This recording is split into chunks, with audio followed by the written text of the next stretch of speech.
자, 요런 무덤을 이제 그 돌무지 무덤이라고 한다 그랬죠? 적석총이라고도 부른다 그랬고, 자, 이 지배자의 어떤 그 권력이나 이런 것들을 상징할 정도로 웅장하고 커다란 무덤이에요. 피라미드 같은. 자, 그러다가 고구려가 어느 순간부터는 이렇게 웅장하고 커다란 무덤 안 만든다 그랬죠? 자, 요런 무덤들을 굴식 돌방 무덤이라고 불러요. 자, 굴식 돌방 무덤은 뭐가 있어요? 들어가는 입구가 있죠?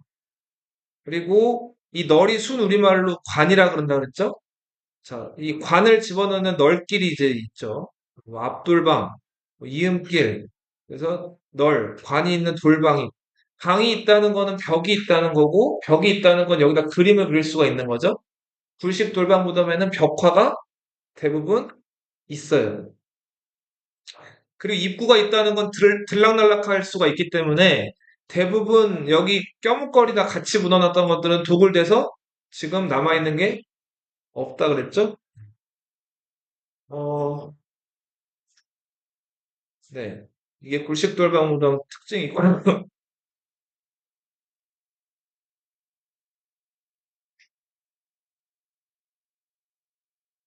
자, 그리고 이제 굴식돌방무덤 안에 이제 그려져 있는 벽화. 대표적인 벽화가 이 무용총 벽화예요. 무용이라고 하는 건 이렇게 싸울 무자에다가 그 무용 말 그대로 그걸 의미하는데 사냥하는 그림이죠. 무용총의 이제 수렵도예요, 수렵도. 사냥하는 그림. 여기 보시면은 그 고구려 사람들이 지금 모자를 쓰고 있는데 여기 뭐가 달려 있어요? 깃털이 달려 있죠. 그래서 고구려인들을 가리키는 그 별명이 수탁이라 그랬죠? 세 조자에 기누자 써가지고 이런 관을 조관 이렇게 부른다 그랬죠? 조관. 자, 요거는 이제 무령왕릉 모습이에요. 여기 보시면은 벽돌이죠, 다. 네. 이게 벽돌이 세로로 하나, 둘, 셋, 네 개 있고 안에 아래 가로로는 벽돌이 이렇게 하나 있거든요. 이런 걸 좀 어려운 말로 사평일수 이렇게 불러요. 세로로 하나, 둘, 셋, 넷, 가로로 하나. 이걸 뭐라고 부른다고요? 사평일수 형식이라고 불러요. 그리고 이 벽돌 양식은 한반도에서 찾아보기 어려운 중국 양식이라 그랬죠? 그리고 여기 지금 무령왕과 그 왕비가 담겨 있는 이 관은 일본 소나무로 만들었다 그랬죠? 외화 교류가 있었다는 걸 알 수가 있고. 여기 그리고 또 어떤 이상한 짐승이 하나 있죠? 해치는 아니고 요 그 짐승을 진묘수라고 불러요. 이 진묘수는 이 상상 속의 이제 짐승이고 이 무령왕릉을 수호하는 어떤 그 짐승을 이제 조각으로 해놨다고 보시면 돼요. 자, 요것도 하나 알아두실 거.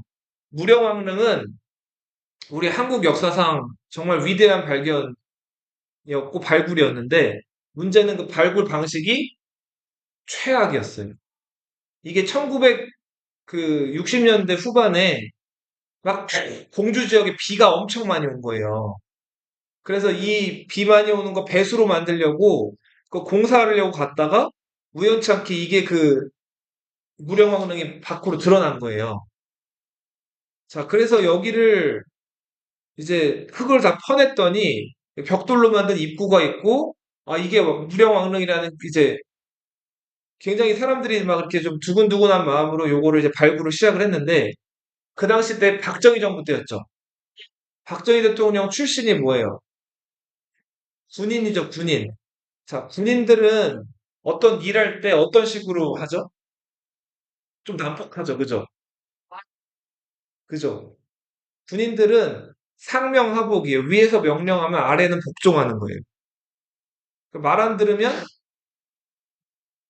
혼나죠, 그죠? 네, 그쵸. 그, 맞거나 아니면 기합을 맞거나 하죠. 그리고 군인들은 천천히 하는 거 좋아해요? 빨리빨리 하는 거죠. 빨리빨리. 안 되면 되게 하고 빨리빨리 하는 거예요. 자, 굉장히 중요한 발굴인데 이 무령왕릉 벽돌문 입구 열자마자 하루 만에 발굴을 끝냈어요.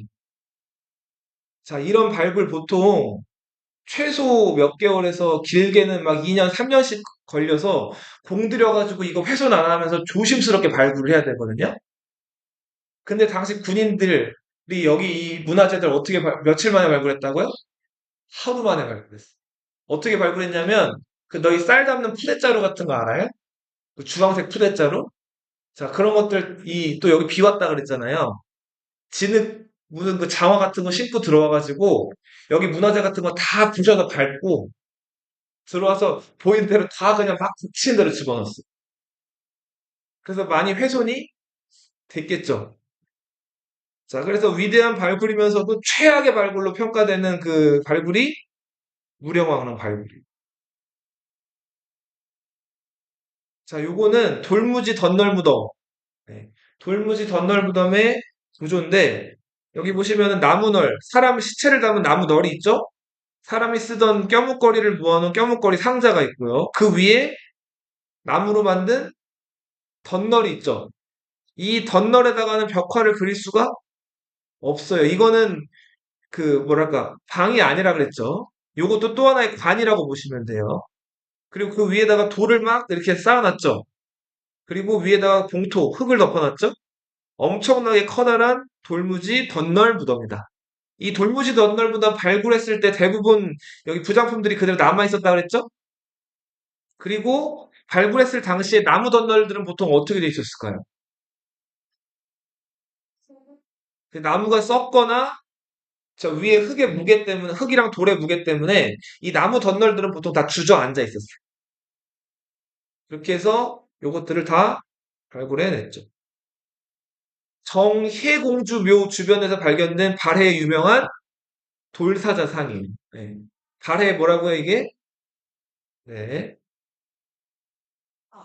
자 이게 그 고구려나 발해 무덤 천장에서 보이는 모주림 천장 구조예요. 김유신 묘예요.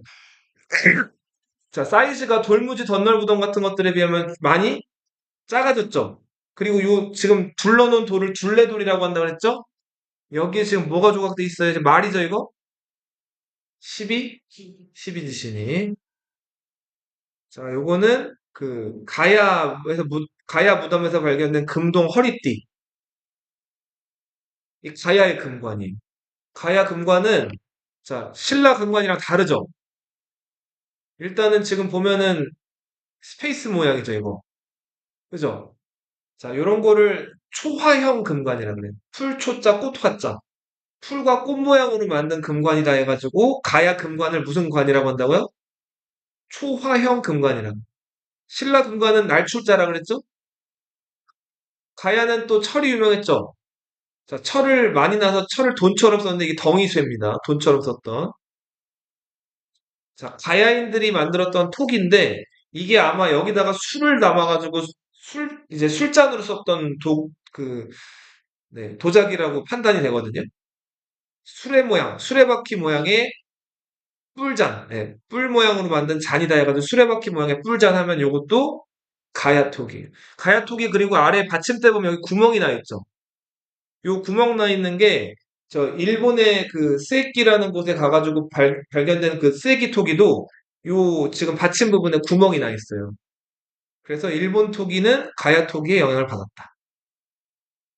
가야인들 철 잘 만들었다 그랬죠? 가야인들의 철갑옷 그리고 말도 공격받을 수 있죠? 말 얼굴을 가리는 얼굴 가리개와 갑옷들 그리고 철제 무기들 가야입니다 다.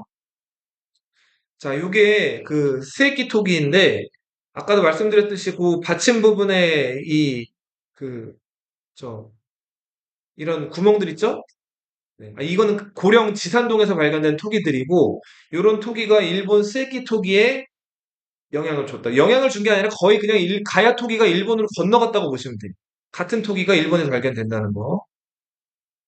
자, 발해라는 나라는 이제 신라와 이렇게 남국 북국으로 불리게 되면서 이제 한국 또 이렇게 지금 남북한 대치한 것처럼 이런 시대가 있었죠. 자, 발해는 수도가 어디였어요? 상경이었죠. 이 수도 상경에서 그 각 지역으로 뻗어나가는 그 무역 루트가 있었는데 5개의 길이 있었어요. 이거를 발의 몇 도? 5도라고 불러요. 자, 발의 5도 중에서 우리 좀 중요한 길은 발의 수도 상경이랑 신라 수도 금성. 금성은 서라벌이죠? 네, 이 서라벌을 연결하는 자, 신라도가 있었다는 거. 그리고 요하 지역에 나중에 발해를 멸망시켰던 거란과 연결되는 거란도. 영주라는 중요한 길을 통해서 당나라로 들어가는 영주도, 그리고 바다 건너 당나라 수도 장안을 향하는 조공도가 있었다. 그리고 바다 건너서 일본으로 건너가는 무슨 또 길도 있었다? 일본도라는 길도 있었다. 불국사 전경이에요. 자, 요 불국사 들어가는 요 입구 계단 있죠? 백운교, 청운교. 계단은 34칸. 그리고 안으로 들어가면 자하문이라는 문을 통과해가지고 여기 안에 이제 그 불교 사찰에서 가장 중심이 되는 건물을 금당이라고 하거든요. 자, 불국사의 금당은 대웅전이에요. 뭐라고요? 대웅전. 대웅전 앞에, 금당 앞에 두 개의 탑이 있죠. 석가탑과 다보탑이에요. 금당이 하나인데 탑은 몇 개예요? 두 개죠. 1금당 2탑 체제예요. 네. 자, 그리고 하나 요건 참고로 말씀드릴게. 자하문 통과해서 여기 들어갈 때 요 입구 부분에 험상궂은 4명의 신들이 서 있거든요. 4천왕. 네. 불교에서 악귀를 쫓아내고 부처님께 가는 길을 수호한다는 험상궂은 얼굴의 그 신들을 뭐라고 한다고요? 4천왕상이 여기 있습니다. 조각도 있습니다. 그리고 자, 봐봐.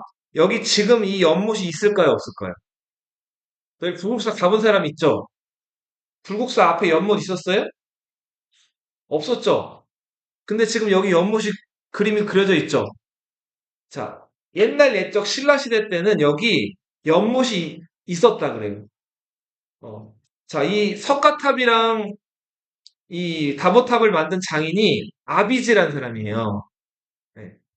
자, 그, 이 장인이 이 탑을 만드는데, 자, 네. 이 탑을 만드는데, 그, 굉장히 에너지랑 기술이랑 여러 가지 많은 공력들이 들어갔겠죠. 그래서 자기 아내한테 이 탑 완성되기 전까지는 자기가 못 나온다고 얘기를 한단 말이에요. 근데 이 사람의 아내가 이 사람이 너무 보고 싶었겠죠. 그래서 맨날 맨날 탑이 다 완성되기를 기다리면서 여기 와서 기다렸다 그래요. 탑이 다 완성되면 이 탑의 그 위에 부분이 이 연못에 비칠 걸 생각하고. 자, 근데 끝내 기다려도 이 탑이 여기 연못가에 비춰지질 않은 거예요. 그래서 기다리다 기다리다 그 아내가 어떻게 했을까요? 연못에 빠져 죽는단 말이에요. 네. 자, 그래서 그림자 없는 탑이라고 해서 석가탑을 무영탑이라고 부르기도 해요. 무는 없을 무자고 영은 그림자 영자예요. 네.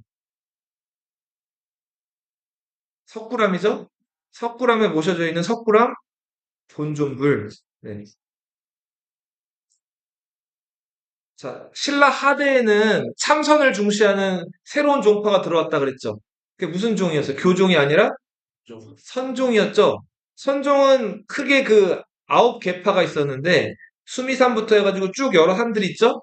그 중에 우리 독리산파의 누구를 좀 기억하라 그랬어요? 왕건에게 여러 가지 기술을 알려준 도선대사 기억하라 그랬죠? 도선은 순종 스님이면서 풍수지리의 대가이기도 했다. 자, 고구려 수산리 고분 벽화. 자, 여기 아래 그 귀족들의 치마 모습이 일본 다카마스 고분 벽화에서 발견되는 일본 그 귀족들의 치마 모습이랑 어때요? 같죠? 고구려 문화가 일본으로 건너간 거를 보여주는 유물이기도 하다. 자, 요거는 신라인들이 만들어 놓은 이제 톡인데, 네. 자, 뒤에 이렇게 토기가 하나 달려있는 기마 모양의 토우. 흙으로 만든 인형을 토우라고 불러요. 자, 기마 인물 토우. 자, 신라인들 금관이죠? 어떻게 돼? 날출자죠? 신라인들의 금관. 자, 우리 문무왕 때 신라 그 궁궐 월성 옆에다가 동궁이라고 해서 태자들이 사는 궁을 만들고 월지라는 연못을 만들었다 그랬죠. 그 월지가 월지에서 이제 신라 귀족들이 모여가지고 술 마시고 놀았단 말이에요. 예나 지금이나 술 마실 때는 게임이 빠질 수가 없어요. 그래서 술 게임을 했는데 그 술 게임 할 때 만들던 팔각형 주사위예요. 자, 그 월지가 관리가 안 되고 버려져가지고 나중에 안압지라고 불린다 그랬어요. 새들이 노는 곳이라 그래서. 그 안압지에서 발견된 주사위입니다. 여기 뭐 내용 보면은 여러 가지가 있죠. 뭐, 자, 벌칙에다 걸리면 뭐가 있어요? 술을 다 마시고 크게 놓기. 자, 술 세 잔 한 번에 마시기, 뭐 노래 부르기, 더러운 것을 버리지 않기, 시한수 읊기, 소리 없이 춤추기, 여러 사람이 못 때리기, 코 때리기, 네. 팔뚝을 구부린 채 다 마시기, 덤벼드는 사람이 있어도 가만히 있기. 자, 이 소위 말해서 술자리에서 벌어지는 게임들이겠죠. 이런 것들이 있었다. 신라인들은 이렇게 네, 네, 술 마시고 놀았다. 술을 다 마시고 크게 웃기네. 이런 것들. 자, 요거는 양직공도라는 그림인데 양나라의 조공바치러 간 백제 사신의 그림이라 그랬죠? 양직공도에는 백제 사신뿐만 아니라 고구려, 신라, 말갈인들 여러 각 지역에서 온 사신들 그림이 다 그려져 있거든요. 백제 사신의 옷을 볼 수가 있죠? 화려했죠, 굉장히 색동 옷으로. 요거는 좀 뜬금없는데 임신서기석이라고 해가지고 임신년에 552년으로 추정이 돼요. 신라 화랑 두 명이 우리 앞으로 공자 말씀, 맹자 말씀 열심히 공부합시다 라고 다짐한 그런 다짐문이에요. 네. 신라에서 유교 교육이 활발히 이루어졌다 이런 것들을 알 수가 있다. 정효공주묘예요. 언니가 정희공주묘인데 언니 무덤은 구식돌방 무덤이라면 동생 정효공주묘는 이 벽돌 무덤이에요. 그리고 독특하게 정효공주가 묻힌 요 무덤 저 방 안에 이제 벽화가 있기도 했고 그리고 무덤 위에 뭐가 있었다고 해요? 탑이 있죠. 요 탑은 중국 영향을 받아서 뭘로 만들었다? 벽돌로 만든 탑. 정효공주묘다. 자, 그쵸. 말 달에 그렸다는 천마도죠. 벽화가 아니라 그랬죠? 진흙 튀는 거 막는 장리, 달에다 만들어 놓은 그림이다. 자, 요거는 이제 그, 아까 그냥 광배를 설명하려다 하나 가져왔는데, 예수님이죠. 기독교에서도 이제 성인들이나 이런 사람들이 있으면은 그 뒤에 이제 빛나는 것들을 묘사했다 그랬죠? 이걸 뭐라고 부른다? 광배라고 하고, 이제 기독교에서 헤일로라고 부른다 그랬죠? 자, 여러 그 신라 왕들의 무덤이 있는 이제 무덤군인데 요걸 대릉원이라고 한다 그랬죠? 너희 경주 가면 다 볼 수가 있죠. 여기까지. 교재로 넘어오세요. 자, 수도 나왔는데 뭐 나온 김에 고구려 수도 어디였어요? 졸본이었죠? 여기서 어디로 옮겨요? 쓰면서 보세요. 봉내성으로 옮기죠? 그리고 최종적으로 평양으로 수도 옮기죠? 자, 백제 수도 그래서 위례성이죠. 한성이라고도 하죠? 그러다 어디로 옮겨죠? 옹진으로 옮기죠. 그러다가 사비로 옮기죠. 자, 신라 수도는 서라벌이었죠? 처음 시작할 때부터 망할 때까지 계속 서라벌이. 달의 수도 어디였어요? 상경이었죠? 처음에 동무산이라는 곳에서 건국이 됐다가 상경으로 옮겨가고 상경이 이제 발해를 대표하는 수도라고 볼 수가 있죠? 자, 후백제 수도 어디였어요? 완산주였죠. 완산주가 지금은 어디예요? 전주죠. 후고구려 수도 어디였어요? 처음에 소강에서 시작했다가 철원으로 옮기죠? 후고구려 수도 하면 어디라고요? 철원. 후고구려 나라 이름도 바꾸죠? 마진에서 태봉. 이거는 불교 색깔이 들어간 이름이라 그랬죠? 그래서 후고구려 마지막 나라 이름은 태봉이었죠? 그리고 이제 후고구려의 장군이었던 왕건이 궁예를 몰아내고 정변을 일으켜서 왕이 됐죠. 그 다음에 철원에 있던 수도를 자기 근거지였던 송악으로 옮겼죠. 그리고 송악의 이름을 뭐로 바꿨어요? 개경으로 바꿨죠? 고려 왕조의 500년 수도는 어디라고요? 개경이에요. 지금 서울에서 38선 넘어서 한 30분 정도만 차 타고 가면 개경이 나와요. 38선 바로 넘어 있는 북한 땅이 지금은 개성이라고 불리는데 고려시대 때 뭐라고 불렸어요? 개경이라고 불렸어요. 정확하게 얘기하면 474년 동안 고려의 수도였다. 개경에 가면 우리 고려의 마지막 충신, 마지막 고려인 이 몸이 죽고 죽어 100번 고쳐주고 정몽주라고 들어봤어요? 그 정몽주가 이방원이 보낸 부하 손에 죽죠. 철퇴를 맞아가지고. 자, 이 다리에서 죽었는데 정몽주의 피가 튄 곳에서 절개를 상징하는 대나무가 자랐다 그래서 다리가 선주교죠. 개경에 가면 뭐가 있다고요? 선주교가 있어요. 그리고 우리 신라 왕들이 살았던 궁궐이 월성이라 그랬죠. 그 궁궐터가 초승달 모양이라서 가로알짝해서 월성이라고 했잖아요. 고려 왕들이 살던 궁궐터는 만월대. 자, 고려 왕들이 살던 궁궐터 터 어디라고요? 만월대. 조선 왕들이 살던 왕궁은 어디예요? 경복궁이죠? 네. 신라는 월성, 고려는 만월대, 조선은 경복궁.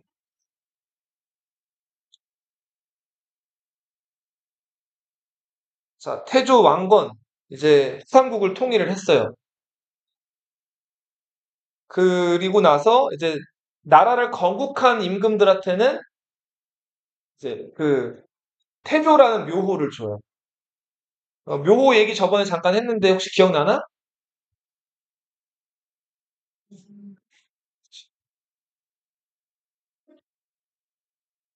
자, 임금은 궁전에 살죠. 네. 근데 임금이 죽으면 임금 아들이 뒤를 잇죠. 그리고 또 그 아들이 뒤를 잇죠.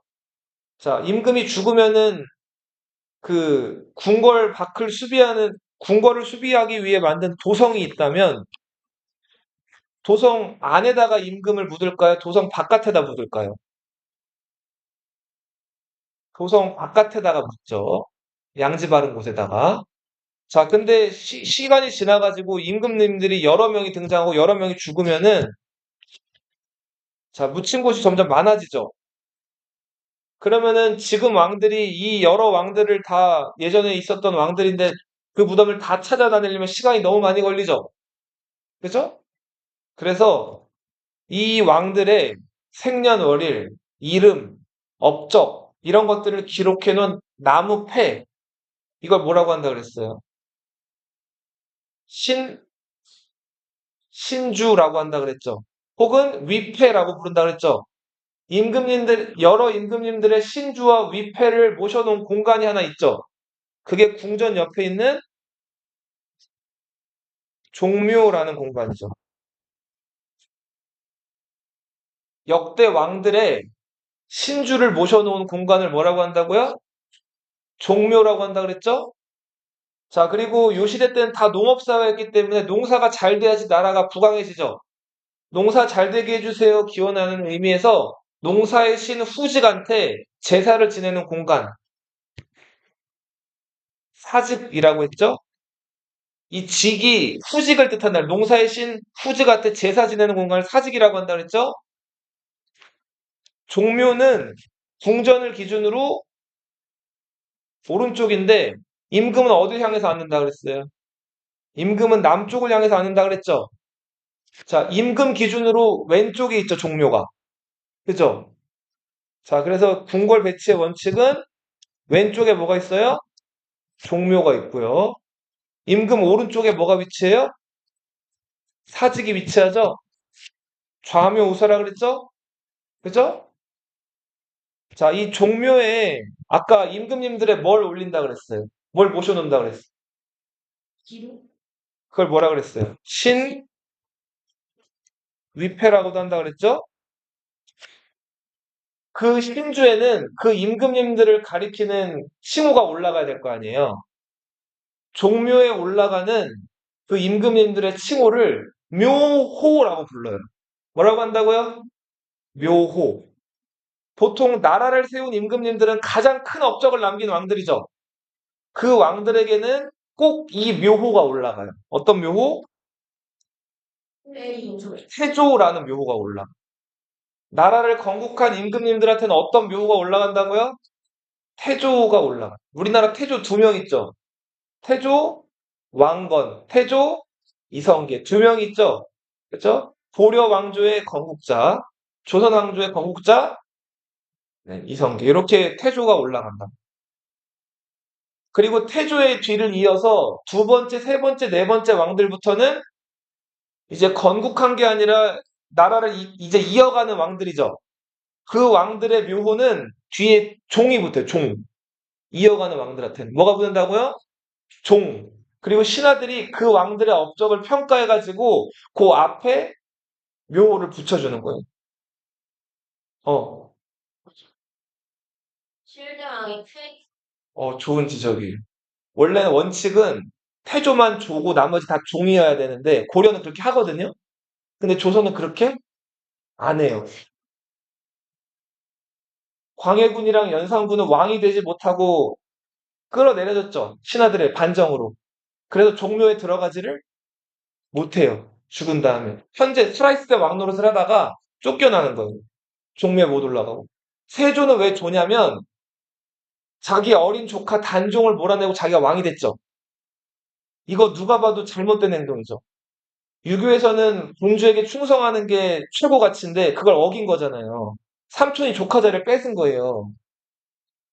근데 빼앗은 사람 입장에서는 이걸 어떻게든 정당화시키고 합리화시켜야겠죠. 그래서 세조 주변에 있던 그 공신들이 단종, 단종의 어떤 눈을 흐리고 귀를 막게 하는 간신들, 김종서나 황보인 같은 사람들을 자기들이 죽이고 세조라는 정당한 새로운 왕을 세웠다 해가지고 일부러 자기들이 세운 모신 수양대군을 세조라고 높인 거예요. 뭔 말인지 알겠어요? 어.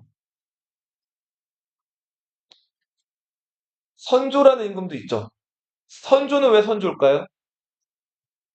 임진왜란이 일어났죠. 그 임진왜란 때 임금이 저 의주까지도 도망갔다가 어려운 상황에서 임진왜란이 결국은 끝이 났죠. 조선의 승리로 끝이 났죠. 임진왜란을 극복했다라는 의미에서 뒤에 신하들이 선조라고 높여 부릅니다. 이건 다 변칙적인 것들이에요. 영조, 정조, 순조 이런 조자 붙은 임금들 있죠. 사실은 그렇게 붙이면 안 되는데 그 당시 집권 세력이었던 정치인들이 자기가 모신 왕들이 뛰어났다 이렇게 자기들이 평가를 해가지고 그냥 올린 거예요. 원래는 그렇게 올리면 절대로 안 되는 거예요. 다 종자를 붙여야 돼요. 계승하는 왕들한테는.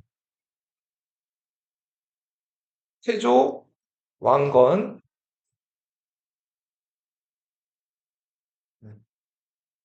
전쟁을 후삼국 통일전쟁을 30년을 했어요. 자, 3년만 전쟁을 한다 그래도 다 쑥대밭. 3년이 뭐예요? 30분만 미사일 공격이나 전쟁 치른다고 생각을 해요. 죽고 죽이고. 사람 많이 죽고 막 다치고 막 안 좋을 거 아니에요. 30년을 넘게 전쟁을 했어요. 나라가 완전 쑥대밭이었겠죠? 자, 백성들의 삶을 안정시키겠다. 자, 태조 왕건의 첫 번째 정책은 민생 안정이었어요. 자, 세금을 10분의 1 정도로 줄여요. 이전에는 3분의 1씩 걷었다 그래요. 근데 이거를 몇 분의 몇으로? 10분의 1. 이 땅에서 곡식이 10kg 나면 1kg만 세금 내면 되는 거예요. 그리고 가난한 사람들, 굶주린 사람들 있죠? 자, 그 사람들을 위해서 과거에 진대법이라는 제도가 있었죠. 그런 것들을 계승해가지고 이자 안 받고 곡식을 빌려줘요. 자, 이거를 이렇게 나라에서 만든 창고를 창이라고 불러요. 뭐라고요? 출제가 많이 돼요. 왕건이 백성들을 위해서 만든 곡식 대여소라고 보시면 돼요. 나중에 이름을 의창이라고 바꿔요. 그리고 왕건은 심지어 3년 동안 936년에 후삼국 통일하고 3년 동안 세금을 안 걷었다 그래요. 나라 그럼 어떻게 운영해요? 백성들 삶이 먼저라고 생각을 한 거예요. 네. 자, 취민 유도라고 하는 거는 취는 수취한다, 걷는다라는 거예요. 백성들에게 세금을 거둘 때 유도, 있을 유자, 법도 도자예요. 무원칙하게 마음대로 걷는 게 아니라 법을 정해놓고 거둬야 된다는 거예요. 백성들이 당연히 좋아했겠죠? 태봉은 궁예가 세운 나라죠. 자, 궁예를 무너뜨린 왕건이기 때문에 태봉의 관제를 참고해가지고 자, 정치 체제를 또 정비하기도 한다. 자, 그리고 왕건은 한국 역사에서 결혼을 가장 많이 한 왕이에요. 결혼 몇 번 했을까요? 왕건은 결혼을 29번을 해요. 몇 번 했다고요? 29번. 자, 29번 했으면 이거 뭐 얼굴도 다 기억 안 날 것 같은데. 자, 결혼을 왜 29번이나 했을까요? 어, 자신도 많이 자식을 많이 낳으려고. 그것도 중요한 일이죠. 또, 네. 좀 친해지기 위해서. 민족이 친해지기 위해서 또, 네. 자기 같은 자식이 많아지면은 네. 국가에 더 그게 도움이 될 것 같아서. 하영이, 준일이. 그냥 너무 자, 하영이, 준일이 정답이에요. 잘 얘기했어요. 너무 어른스러운 대답이 나와가지고 좀 당황을 했는데. 자, 우리 신라 말기에 여러 호족들이 막 난립해 있었죠. 그죠? 그 호족들을 이끌던 리더 그룹이 이제 견원 그룹이랑 왕건 그룹이잖아요. 근데 여기서 승리한 게 왕건 그룹이죠.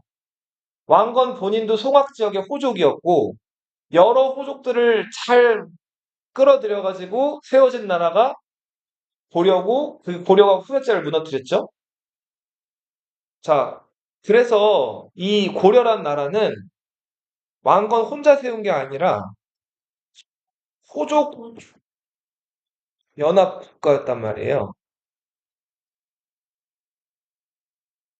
자, 그래서 이들을 잘 다독이고 때로는 견제도 해가면서 이끌어가는 나라가 고려였단 말이에요.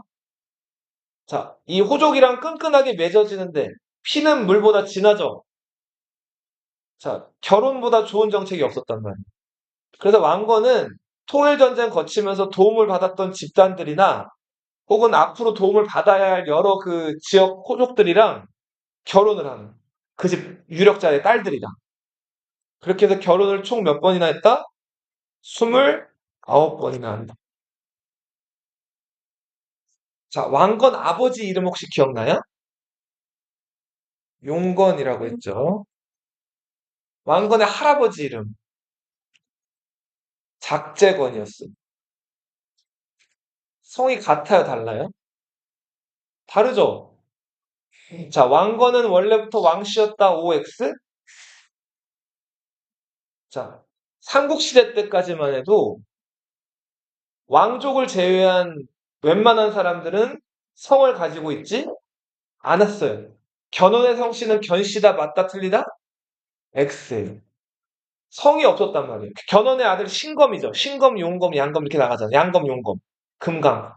성이 없었단 말이에요. 다만 특수한 왕족들은 박씨, 석씨, 김씨가 있었죠. 고구려는 고씨, 백제는 부여씨 이렇게 성씨가 있었잖아요. 성씨가 없는 집단이었어요. 근데 뒤에 건자 돌림인가? 건씨가 성인가? 그건 아니죠. 나중에 왕건이 자기가 왕이 된 다음에 왕이라는 성을 정한 거예요. 그리고서 아버지 이름도 왕융이라고 나중에 붙여주는. 그리고 여러 지역의 호족들도 성이 없었는데 그들과도 이제 결혼을 하면서 자기들이 다스리던 지역 지명을 따가지고 보통 성씨를 정하게 한다. 왕제건 그렇게 해서 그 유력 호족들과 혼인을 하면서 네, 성을 주는데 그런 정책을 사성 정책이라고 해요. 그래서 이제 없던 성들이 요 고려 딱 건국되면서 막 생기기 시작해요. 자, 이때 없던 성들이 막 생겼다 그랬죠. 수백 가지 성이 생겼단 말이에요, 요 당시에. 그래서 이때부터 성이 생긴 일반인들을 가리키는 표현으로 성이 100개나 생겼다. 해가지고 이때부터 일반인들을 뭐라고 가리키게 돼요? 백성이라고 가리키게 된 거예요. 수백 글자는 일백백자. 100백인데 진짜 100가지 성이 아니라 100은 아주 많은 걸 의미해요. 예, 수많은 성이 요때 생긴다. 자, 그리고 호족들을 결혼해가지고 이제 끈끈하게 엮이긴 했는데 지방에 있는 호족들이 배신하거나 불만을 제기할 수도 있죠. 어르고 달래야겠죠. 당근과 채찍이라는 얘기 들어봤죠? 자, 그래서 어, 먼저 당근을 줘요. 자, 예를 들면은 신라 마지막 왕 경순왕 기억나요? 그 경순왕 김부였죠.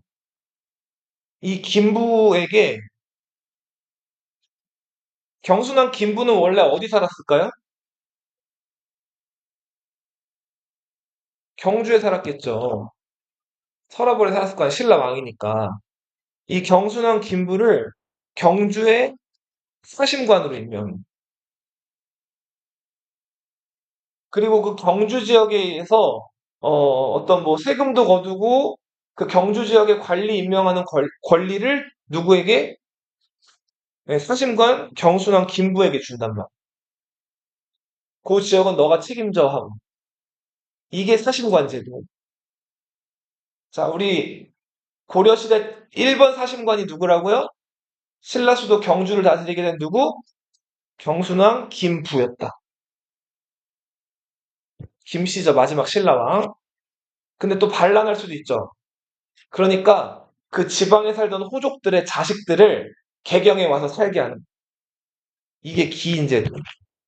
호족의 자식을 뭘로 잡는 거예요? 인질로 잡는 거죠.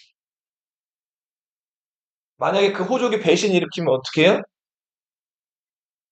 개경에 와 있는 자식들 죽이는 거예요. 고려는 고구려 뒤를 이었죠. 그래서 나라 이름도 고려죠. 고구려는 저 북방을 다스렸잖아요. 계속 북방으로 나아가요. 그래서 왕건의 기본적인 정책은 북진 정책이에요. 자, 그래서 남북국 시대, 발해랑 신라 시대에 버려져 있던 평양, 고구려의 수도 평양을 서쪽의 수도라고 높여요. 그래서 고려 시대 때 평양이 뭐라고 불리게 된다? 서경이라고 불립니다. 그러면서 영토를 자, 끌어올리게 돼요. 이제 왕건이 죽으면서 신하들에게 당부한 부탁. 정계와 계백료서라는 책에 나와 있는데 이게 지금 존재하진 않아요. 정계와 계백료서라는 책이 나와 있었다는 기록만 있어요. 그리고 후세 왕들에게 10가지 부탁을 남겨요. 이게 훈요 10조예요. 자, 고려는 불교 국가다라는 거를 첫 조에 천명을 해요. 자, 훈요 10조의 첫 내용 뭐를 중시했다? 불교를 중시했다. 고려는 뭐의 국가라고요? 불교의 국가예요. 자, 발해를 멸망시킨 우리의 친구라고 할 수 있는 발해를 멸망시킨 거란과는 사이좋게 지내지 말아라. 자, 거란이 고려랑 잘 지내보려고 선물을 보내왔어요. 어떤 선물을 보내왔을까요? 낙타를 선물을 보내요. 자, 낙타를 선물 보내왔는데 왕건이 거란이랑 사이좋게 지내지 않겠다 그랬죠. 이 낙타를 어떻게 했을까요? 맞아요. 당시 개경에 있었던 만부교란 다리가 있었어요. 이 만부교에다가 낙타 30마리를 묶어요. 묶어놓고 밥을 안 줘요. 자, 이렇게 해서 낙타들을 굶겨 죽인단 말이에요. 죄 없는 낙타들이. 자, 이렇게 해서 거란과는 고려와는 시종일관 사이가 좋지. 나중에 거란이 고려를 침략하죠. 우리 2년 전에 삼국도 했었죠. 고려-거란 전쟁. 그죠? 자, 이 8관의 연등에는 불교, 도교 행사예요.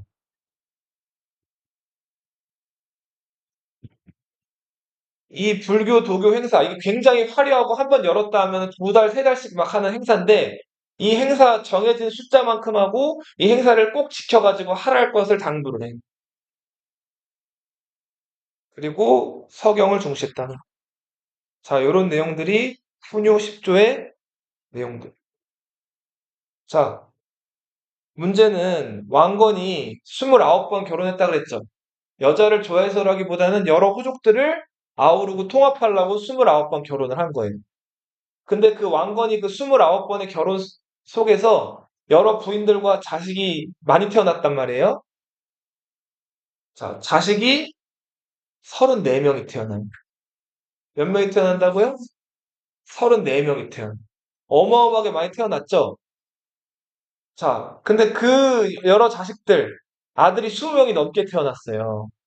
그 아들들이 왕건 이제 죽을 때쯤 됐을 때 저마다 서로 왕이 되고 싶어 했겠죠? 자, 그래서 왕건이 죽고 나서 정말 치열할 정도로 왕위계생 다툼이 벌어져요. 네. 자, 그 얘기를 다음 시간에 할게요. 네. 자, 음, 그림을 하나만 마지막으로 좀 보면,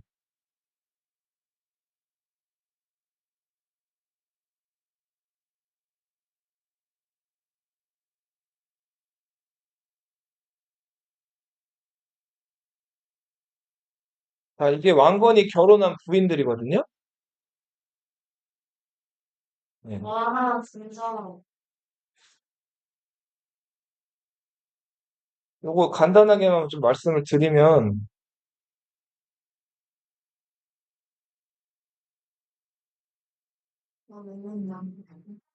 자, 첫 번째 부인, 왕건의 첫 번째 부인 누구죠? 신예 왕후 유씨예요. 이 신예 왕후 유씨는 지금 출신이 어디라고 나와 있어요? 정주라고 나와 있죠. 정주. 정주는 개경 바로 옆에 있는 개풍이란 동네예요. 지금은. 이 정주 지역 호족 정주 지역의 호족 유청궁의 딸 신예 왕후 유씨랑 왕건이 첫 결혼을 해요. 왜 이 사람이 첫 번째 부인이 됐을까요? 그래요. 근데 가장 유력한 것도 유력한 거고, 우리 저번 시간에 왕건 선생님이 그 설명할 때 얘기를 잠깐 했는데, 이 개경을 관통하는 강이 예성강이란 강이 있다 그랬죠. 그리고 평양을 관통하는 강은 대동강인데, 그 옛날 옛적에는 대동강, 그리고 예성강, 요 강을 폐수라고 불렀어요. 폐수 지역의 서쪽, 폐수 지역 호족들이 왕건에게 많이 힘을 줬다 그랬죠. 요 지역 호족들이 왕건 통일할 때 큰 힘을 줬단 말이에요. 그래서 왕건의 첫 번째 부인이 된 게 이 정주 가문인데 특히 이 정주 가문은 왕건이 견훤의 후방을 쳤을 때 기억나요? 배를 만들어서 왕건이 이 배 타고 가가지고 요 전라도 나주 지역을 쳤잖아요. 그래서 견훤에게 요 금성 지역을 차지한 다음에 나주라고 이름 바꾼 거죠. 그때 배를 만들어준 집안이 정주예요. 그래서 왕건이 첫 번째로 결혼한 집안이에요. 자, 그 다음에 두 번째 부인은 장화왕후 오씨예요. 이 장화왕후 오씨네 집안은 나주 지역의 호족이었어요. 나주 지역의 그 달현군이라는 호족, 그 호족의 딸 장화왕후 유씨랑 결혼했단 말이에요. 두 번째로. 신예왕후 유씨와의 사이에서는 자식이 없었어요. 왕건이 결혼만 해놓고 여기저기 전쟁을 다니느라고 부부 사이가 이렇게 가까워질 일이 없었단 말이에요. 근데 왕건이 여기 나주에 머물면서 장화왕후 오씨와의 사이에서 아들을 하나 낳아요. 그 아들이 왕건의 큰아들 왕무예요. 태조 왕건이 죽자마자 그 아들이 왕이 된단 말이에요. 이 사람이 고려의 2대 임금 태종이에요. 태종. 해. 예. 자, 그리고 왕건이 또 중요시했던 지역이 충주 지역이에요. 충청도. 자, 지금 한반도에 거의 가운데 있고 중요한 지역이었겠죠? 요 충주 지역의 호족 유궁달. 유궁달의 딸이랑 결혼하는데 이 사람이 신명왕후 유씨예요. 근데 뒤에 보면은 순성이라고 뭐가 더 붙었죠? 자, 고려시대, 조선시대 꾸미는 그 수식어가 많아질수록 이 사람은 자식이든 누구든 더 높아졌기 때문에 뒤에 사람이 더 높여준 거란 말이에요. 신명, 순성, 왕후 유씨는 왕건의 두 번째, 세 번째, 네 번째 아들을 낳아줘요. 자, 그리고서는 세 번째, 네 번째 아들이 고려의 3대, 4대 임금이 된단 말이에요. 이 여자의 세 번째 아들이 고려 광종이에요. 네, 나중에 나올 거예요. 그래서 왕건은 결혼을 29번을 하는데 여기 보시면은 왕후가 노란색으로 된 사람이 왕후거든요.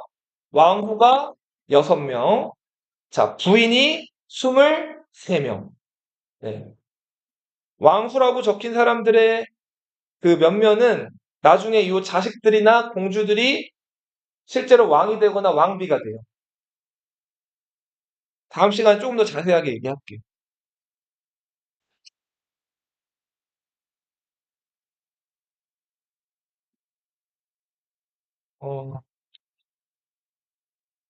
3페이지 12번.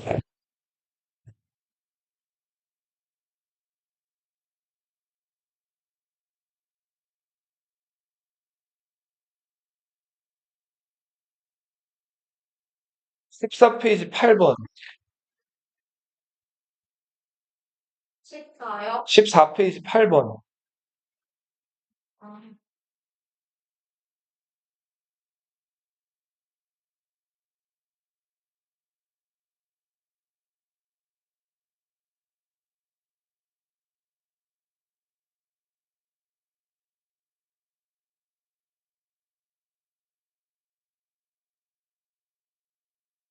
넘어가세요. 수고하는 사람 넘어가. 네, 쭉 넘어가세요. 38페이지 8번.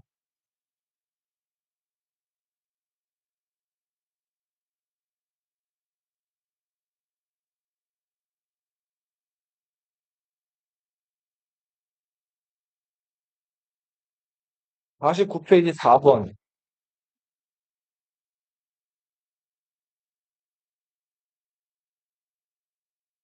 9번.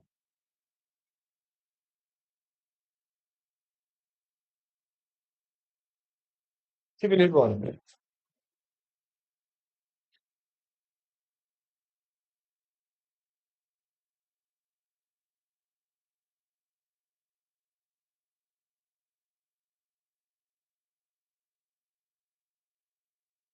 62페이지 8번.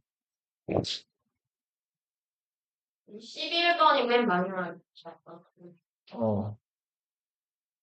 63페이지 10번. 11번. 까지.